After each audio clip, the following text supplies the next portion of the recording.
Hey, this is Around the Farm, and I'm your host, Rick Myra. Today, we're going to be talking about all things agriculture. With me today is the man, the myth, the legend, Mark Young, who's the Chief Technology Officer at the Climate Corporation. And Mark happens to be one of those guys that's lived in both the ag world and the tech world, and is a great person to talk with us a little bit today about how ag is changing, how digital is going to impact agriculture and really drive new changes in the industry. But versus me telling everybody all about you, Mark, why don't you tell our listeners a little bit about you and your background and how you got here? Sure, Rick. Thanks for having me on today. You know, my background's a little bit different, as you know. Sort of working backwards, I've spent over 20 years now in high technology field. Most of that 20 years in Silicon Valley, working for high tech companies, companies like Sun Microsystems, Yahoo, Zynga Games.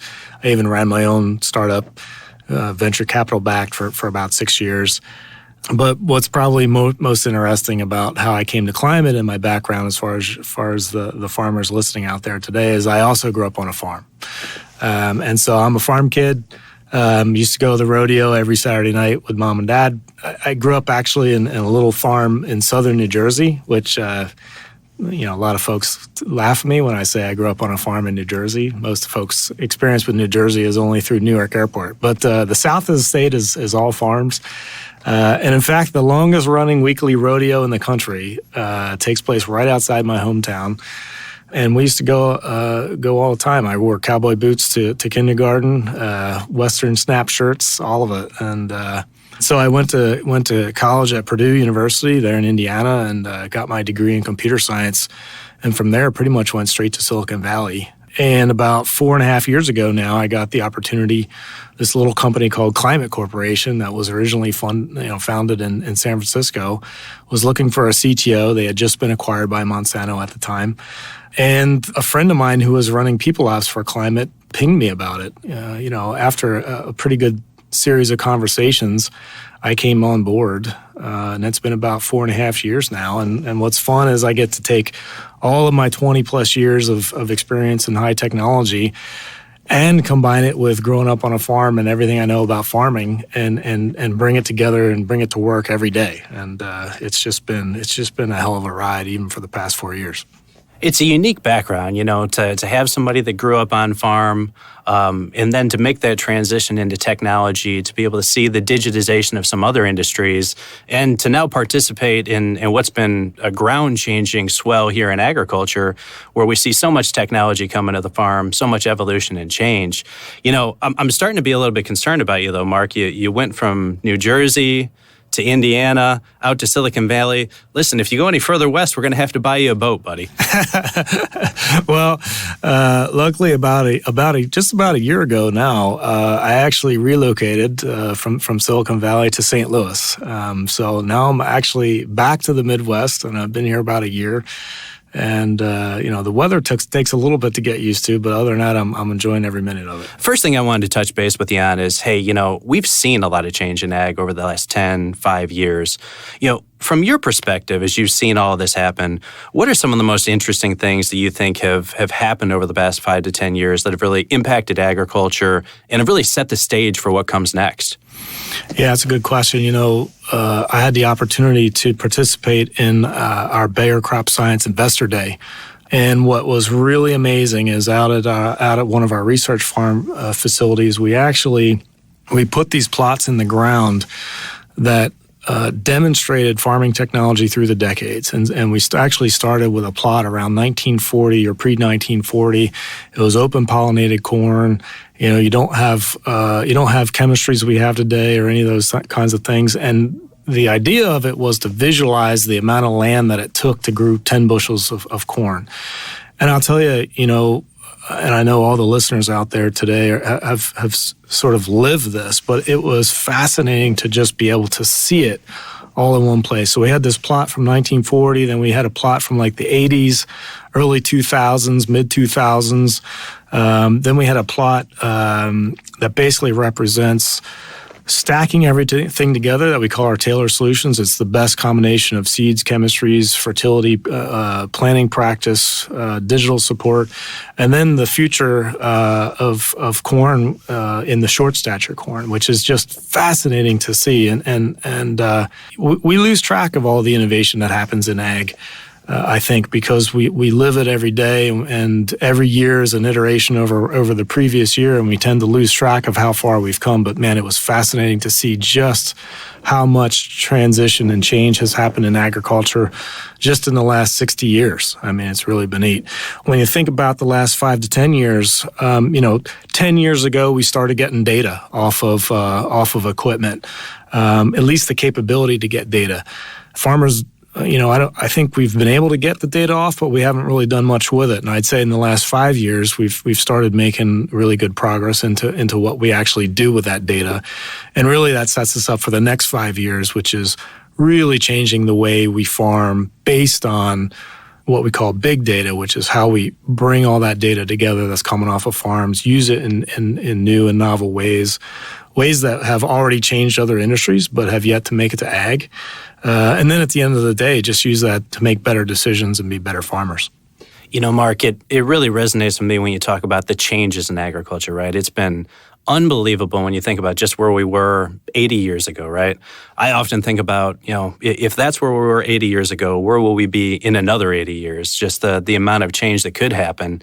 And you go back to times before a lot of the new technology, and what you saw was it took a lot more time to do things, right? And we weren't able to produce even as much as we are today with more time being invested.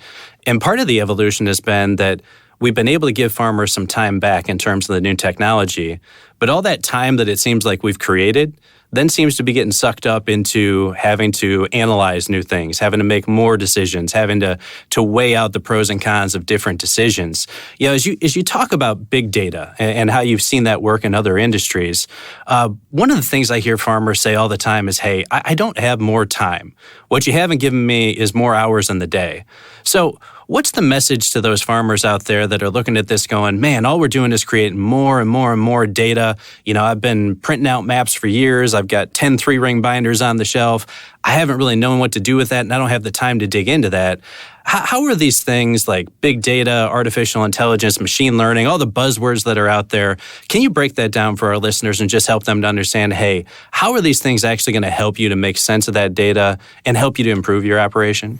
Yeah, it's a good question. I love your point about time, because it doesn't really matter who I talk to in ag, whether it's a farmer or a farm manager or even a cab operator or an agronomist, retailer, scout, you name it. Everybody has the same kind of, comment, and that's about, hey, how do I make better use of my time? And I think it has to do, one of the things is as we get better with farming, we've just gotten better at scaling farming, right? And so, that farm in 1940 is now, it was probably 100 acres in 1940, and they're probably farming, 5,000 acres today at this day and age. And so, the equipment gets bigger, the decisions get more impactful, the budgets on farm are incredible these days. And so as we think about the data that's coming off of those acres and off of that equipment and what we can do to do things better, it comes down to we have to leverage these new technologies to make better decisions and more timely decisions, right? If you look at a lot of the way folks spend their time today in ag, it's still incredibly analog. Right? I can walk into any dealer today and there will be clipboards full of handwritten notes, people to call, issues they're having, you name it. They might have 3 or 4 different computer systems that they're running their business on. I can probably go to just about any farmer out there and they'll still have some sort of manual book that they're either carrying around, either last year's planting data or from maps or soil test results are a great one, right? Everyone, for the most part, soil testing I think will be the last thing to finally get digitized, because today it's all in a big book. But as we digitize the data, we make it easy to access and easy to process. those ways of working go away, and we just get more efficient. So, take something like soil testing. There's no reason why it shouldn't all be digitized in a way that, when I take a soil sample, it's already barcoded with the georeference position of where I took it. It gets sent to the lab. The lab runs the sample and then digitizes the information right back in the system, and it should show up in whatever FMIS system I'm running, right? Today, that's usually disconnected. Like the sample is taken and sort of somebody makes a note in a notebook somewhere of where it was taken. It gets sent off. The results come back printed out, and then someone enters it into some other system, and marries that data back up. There's no reason for it other than just basic, just some basic digital, support. Not a difficult problem to solve by any means. But once we get that data in and we can start analyzing it, that's one of the things that makes FieldView really interesting, is it allows that data to come together in one place. So it becomes one archive where we can put not just soils data, but all the planting data, all the as-applied data throughout the season, make note of the fertility plan, the crop rotation, of course, get the yield data into the end of the year. And then as we're able to bring all those data sets together, we're actually able to see the performance of various aspects of farming. And this is where big data really comes in. And people say, well, Mark, what does big data even mean? And I'll put it in a context that should be pretty straightforward for your listeners. As a farmer, typically we make our decisions based on what happens on our farm, right? And we are constantly, we're constantly experimenting. We're running different trials, different tests on our own land. But you can only put so many of those acres in those tests, and you can only learn so much with your own ground. And you're by and large, you're limited by the tests that you run. Your decisions are only as good as the data that you have. But now imagine making those decisions based on all of the decisions that farmers are making, all of the different combinations of different seeds and different soil types and different chemistry profiles, different fertility programs, even cultivation practice, crop rotation, cover cropping, I think is another big one where folks are trying to figure out the value of it and what it does. It would be impossible for a single farmer, or even a single farm to be able to run the breadth and depth of trials of all the data out there that's available. Well, I mean, you've got me terrified over here. Just for our listeners that are listening right now, my hair is literally blown straight back right now from all the different things that Mark just rattled off that we're going to have to take into consideration. Mark, I mean, how are we going to make decisions with all of these different, we're collecting more and more data, we're putting it into the cloud, it goes up into this magical ether up there that we're not sure what's happening with it. How does data science help us to say, okay, now I want to go do this? Yeah, it's a great question. So there's a couple of aspects that feed into it. In data science, we talk about modeling all the time. And all a model is something that can predict an outcome by and large. And there's different ways to create models to put it in context so people understand what I'm talking about. Historically, our models have been very sort of algorithm driven. Your basic, you can go to any ag land grant university and they'll have algorithms based on, what your nutrient replacement values should be or what your growth stage should be based on temperature and whatnot. What the new techniques in data science allow us to do, you'll hear the term AI or artificial intelligence, and you'll hear there's different variants within AI, things like deep learning. These are a new type of model. And instead of moving from in the past where it was very formulaic, research-driven, today we can give large amounts of data to a computer and let the computer try to figure out what should happen. It's kind of a simple way to look at it, but what's really interesting is it turns out that computers can get really good at doing these things. And this is things like, all of your facial recognition today that you find in all of your photo apps or in your social media apps, all of that is AI based. It's not an algorithm that's created by a human being. It's computers learning how to look at data and draw out inferences in a way that humans just can't really do at scale. And so the opportunity then is one of processing power. So instead of being limited by sort of human cognition, we feed a whole ton of data into a computer, let the computer draw out all those inferences. and produce a model that frankly, we don't necessarily understand how it works. We just know that it works.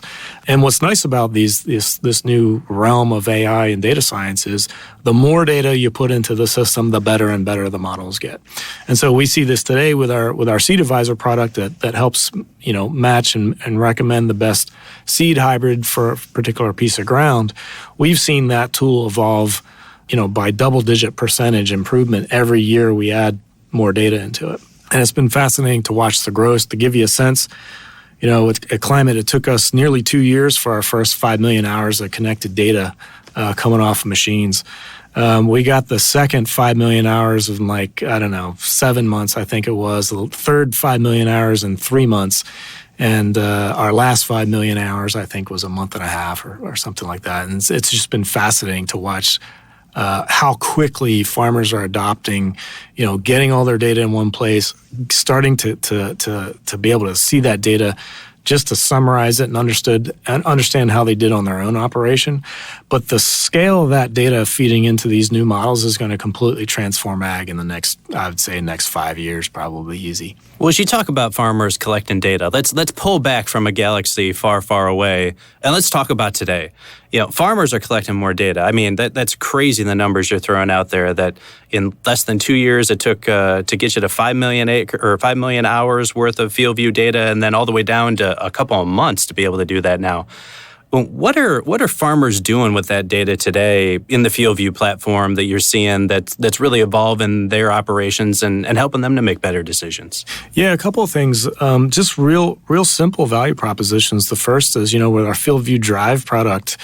This is a little device that plugs into the CAN port on your tractors, sprayers, combines, etc. But the nice thing about that device is it doesn't care what brand of equipment you have. So, most of our farmers have mixed fleet. The opportunity to plug that device in and cover their entire fleet with a single platform is a great option. Hold on. I just want to make sure I heard that right. Did you just say that there is a device in agriculture that happily integrates with other systems in agriculture and moves data around? Yeah, that's a landmark right there. I don't know how happily. It took a lot of work to get us there, but yes, that's right. The FieldView Drive, it's a little convenient device, plugs into the CAN plug, and it doesn't care if you plug it into a John Deere or a Case or a New Holland or whatever the piece of equipment you have. Different planter combinations, sprayers, you name it. It plugs in, and that's our first value proposition right there. Is no matter what type of equipment you have, you can plug this device in and get all that data in one place. And until FieldView, it really wasn't easy to do that. After you get that data in one place, the next sort of simple value proposition in our FieldView Cab app is the ability to visualize what's happened on that equipment. So that was the sort of second thing we found was, two big spikes during the year we see at Climate. One is in planting, right? So, as we say, no good plan never survives first contact with the enemy, right? So we can sit in our offices or our kitchens in December through February and plan out everything we're going to do in the spring. And it all goes out the window to some effect or another, depending on the weather and a whole variety of things, right? And so the first big opportunity is in the cab during planting. What do I have in my seed shed? What are the best fields to put that seed on? How am I adapting? It doesn't matter if I planned to plant one on a certain field or not. Maybe I did, maybe I didn't. But given what I have and what's left and what the RMs are and whatnot, what's the best match there? So a lot of decisions happen at planting, obviously. Once that crop grows in the ground, now you're managing it, right? You're spraying it, you're fertilizing it, you're managing disease, pest pressure, et cetera. We provide satellite imagery to help you kind of get a sense of how your field is doing. And then as you get through to the end and you harvest, it's fascinating to watch a farmer in the cab of a combine. I mean, to see the results of all those decisions that took place, during the season in real time. And you can just, if you ever ride along with a farmer in a combine, you'll see it. They're already making decisions for what they want to do the following season, right there. And I get a lot of calls from guys in the combines. It's kind of fun, talking about what happened and what they're going to do next year and different seed choices they may make and whatnot. So some real simple value proposition. We're not even talking about the data science-based stuff. You're talking about just help me connect my equipment, help me get my data in one place, and just help me see what's going on in my operation, right? Help me visualize, how well did I do according to my plan? How well did my harvest go? How well did all those decisions I made throughout the year kind of roll up, and just give me some stats on how I did. That's the first, value proposition of Climate and FieldView. And then beyond that is when we start getting into, more and more advanced science. How can we recommend to you to either some better set of decisions, either better decision on something even as simple as density of your seeding rate, right? We have folks that are still static rate planning, especially in different parts of the world. Is there a big advantage to have just whatever seed you're planting? Can you go from static to variable rate, right? Then can we help you be better at variable rate? And then ultimately, can we help you be better at choosing the best performing hybrid for your ground? And that doesn't necessarily mean the latest and greatest hybrid. That may not be the best performing, but can we get you the best ROI? And then all the way through to fertility programs, and now we're looking at harvest timing. We're looking at irrigation practices for efficiency. All kinds. There's so much opportunity for improvement in ag. It's unbelievable. Mark, you've talked a lot about the ways that we can capture data, the different data that's out there that we can analyze. Another thing I've heard you talk a lot about in agriculture that I think is core to us as a community is collaboration, right? You think about, there are very few farm operations out there, I'd venture to say probably none, where it's just one person doing everything, right? It takes a team of folks, whether that be folks that are coming in from third parties, dealers, consultants. As the CEO of my operation as a farmer, I'm looking to work with a team of folks that help me to be able to make these decisions. How is digital going to help with that collaboration? How is it going to help for all of us to work together to make better decisions? What's funny is when I joined, 4.5 years ago, the motto within the company was, hey, farming is a team sport. And it really is. It's incredible, and it doesn't matter if you're farming 100 acres or 10,000 acres. Maybe the complexity of the operation gets a little different, but the fact is, it is never one person. It's always a combination of folks and a combination of expertise, everything from, the farmer owner may be different from the operator in the cab, may be different from the person that's out scouting the fields, may be different from the person advising the seed versus the crop protection. It's fascinating, all the different folks that interplay to make farming work. And that's true all over the world. That's not just true for here in the Midwest, but it's amazing to see kind of how similar farming operations are even globally. And so what we realized is, hey, there's a real opportunity here to help these folks collaborate better. And you don't have to spend much time with any of them to realize how inefficient to sort of the collaboration is today. I can go to any FieldView dealer today and they will have a clipboard of their farmers' logins and passwords so that they can manually log into their system and sort of look at a field or look at this or leave a note or whatnot. Like I said, there's scouting notes written in notepads and then passed around. I mean, it's shocking. From a tech perspective, it's shocking at how much is still analog. And so what we're looking at now for sort of the next generation FieldView is how do we, I mentioned some of those early value propositions. Get my data in one place, let me visualize it, let me roll it up, help me make decisions. But that's all sort of based today around sort of what we call the owner-operator model. Now what we're looking for is, hey, what are all those value propositions where we can bring folks together and start helping them work together? And some of the simpler ones is, at harvest time, I mentioned all those decisions that the farmer's starting to make in the cab. Well, let's bring their seed dealer together. Somebody sold them that seed that performed on that acre, or maybe it didn't perform, and so they want to have a conversation about it. And we see a lot of those conversations happen now that FieldView really can reveal sort of in a transparent way how certain products and decisions performed on the field. So let's help those folks have those conversations. Let's help folks understand where to go in the field and how to leave a scouting note and how to ask a question from an agronomist, for example, and have that answer go back to the farmer and do all of that digitally and start to think about how we can make that happen in FieldView and really bring some of these other folks and their experience into FieldView the same way we have the farmer owner-operator. All right. So we've talked about today. We've talked about how you got there.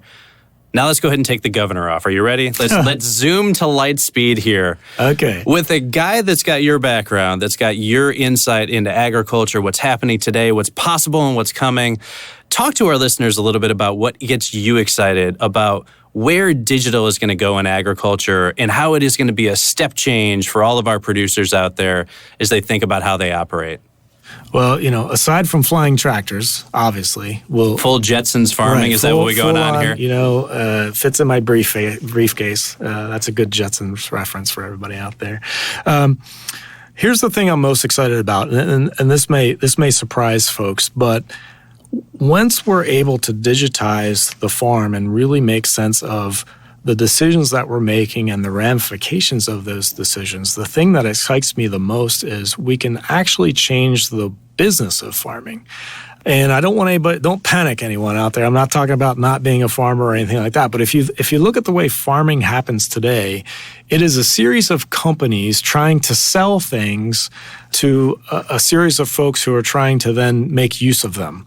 And we joke about it. If the yield was really there from all of these products, from all of these ag companies, we would all be getting about 500 bushels an acre, right? That's an absolute fact. If you actually picked up an ag magazine today and counted up all the bushel per acre increases you should get, I don't know how we're not going 1,000 bushel corn at this point. Absolutely. We should all be rock stars, right?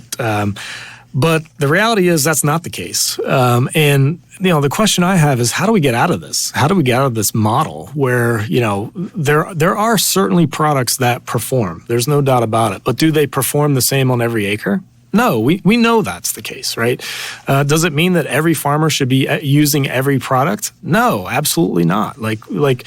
Intuitively we know this is the case, but how do we get out of this trap? Well, data is really the way we get out of it. And when we're able to use data to make a recommendation, now companies that produce products can actually participate in the value and the risk of using that product, right? And we're starting to see this now with these new types of business models where companies who actually produce the product will share the risk and the reward with the farmer customer based on how that product performed. And when you think about, we're just doing it, we're starting to see this today on single products. So you're starting to see it on seed. You're starting to see, these kinds of performance guarantees on chemistry, but imagine if you really look to the future, roll up the entire decision tree for an acre, right? And it's everything from seed treatment, practice, how are you managing cover crops, rotation, when do you plant? All of those decisions can be rolled up and actually rolled out. And imagine letting the companies that actually produce those products, put their money where their mouth is, so to speak. I can't wait to see how this plays out because to me, it's absolutely fascinating where if you can finally align the interests of the companies that are producing these products with the interests of those who are using them, incredible things are going to happen, right? If you just even look at crop protection, the right answer in crop protection it can't be yes, put down more stuff, and it has to be, hey, let's put down just what we need in just the places that we need it, and partner together on finding the best answer, right? That has to be the answer, and it's the same for fertility as well, right? We look across our data sets and we see, there's a sweet spot in the middle of folks that have their fertility programs, what we see from a data perspective to be just right. And then there's a whole bunch of people under the curve that are under fertilizing, and there's a whole bunch of people over the curve that are over fertilizing, right? Both of those sets of folks are inefficient. They're either losing yield because they're under fertilizing, or they're wasting money because they're over fertilizing. Well, what if all of a sudden we participate and we share that risk and we share that recommendation in a way that influences that farmer to do the optimal decision for that acre? I mean, that's going to be fascinating to watch play out, and it's going to fundamentally change the way we farm to finally get these companies that produce these products to participate, in the performance of those products and how they work on every acre. It is nice to think of a future where you say, "Hey, put your money where your mouth is." Right? It's don't make me a promise. Show me. Yeah, it's got to be. And no group of folks loves it better than farmers, right? Because they've been promised all these things for all these years. And by all means, there's some phenomenally performing products out there. But like I say, not every product is ideal for every acre. And what data science helps us with is, hey, let's figure out which products are ideal on which acres, and help me understand where the math is. Even a crop protection application on an acre, it may or may not be ROI positive, right? So how do we use better data and better tools to make that decision? And then how do we adjust the business model to be in business together to make sure that we find an optimal outcome for everybody? Mark, it sounds to me like you're saying, hey, as agriculture gets more and more digitized, what's going to happen is the farmer is going to be much more in control of what's happening on their operation because they're going to understand it to a much greater degree. They're going to understand the inputs and how they're impacting productivity. They're going to understand their profitability, their margin levels, and really be able to try to find that sweet spot. And I think that you're speaking to a lot of people right now. When you consider today's current ag economy, to be able to really find that sweet spot can be the difference between a tough year and a great year. So as you think about all those farmers that are out there starting to ponder this, they're starting to picture the future, you've got a bit of a farming background yourself. If you were to say, hey, guys, this is what you need to be focused on today that prepares you for this future that we're talking about here, what would you say to people? What are the couple of things that they need to be taken into consideration and thinking about implementing right now on their operations? It's pretty straightforward, and it's not a big investment. I tell everyone out there, whether you believe in this new data thing or not, doesn't matter. Start putting your data into the system. You will immediately get the benefit of being able to see the results across your own operation, across all your different equipment, and you'll have that historical context. You can pull up a planting map or a harvest map from any field, from any year, as long as it's digitized and uploaded up into the system.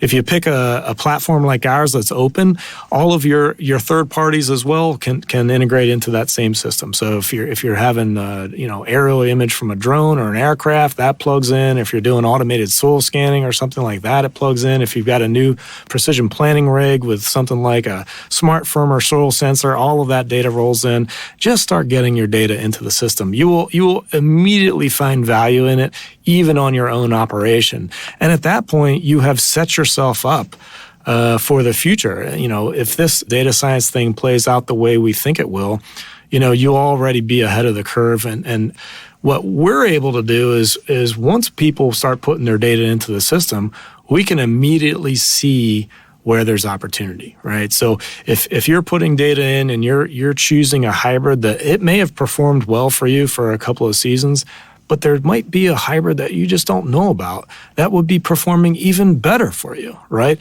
We can see that. We can see that once you start putting that data into the system. So there's really nothing to be lost by, getting your data into the system and getting on a platform. Whether you use the more advanced features and things later on, doesn't matter, but at least you have yourself set up for the future and all of the potential benefit to come from these new types of technologies. Well, hey, Mark, appreciate you spending some time with us this afternoon. It's been enlightening. I mean, I'm excited about some of the things that you're talking about. Some of the problem with the future is having to wait for it, right? But being able to bring it back to what we can do today, really getting focused on capturing that data. It sounds like that's step one, right?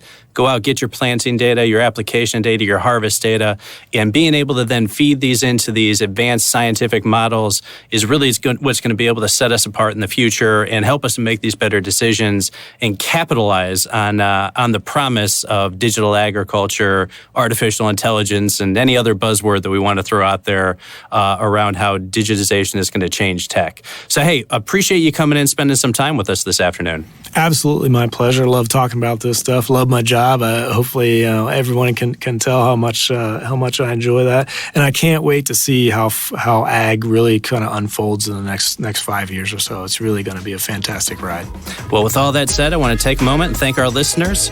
This has been Around the Farm, brought to you by Climate FieldView.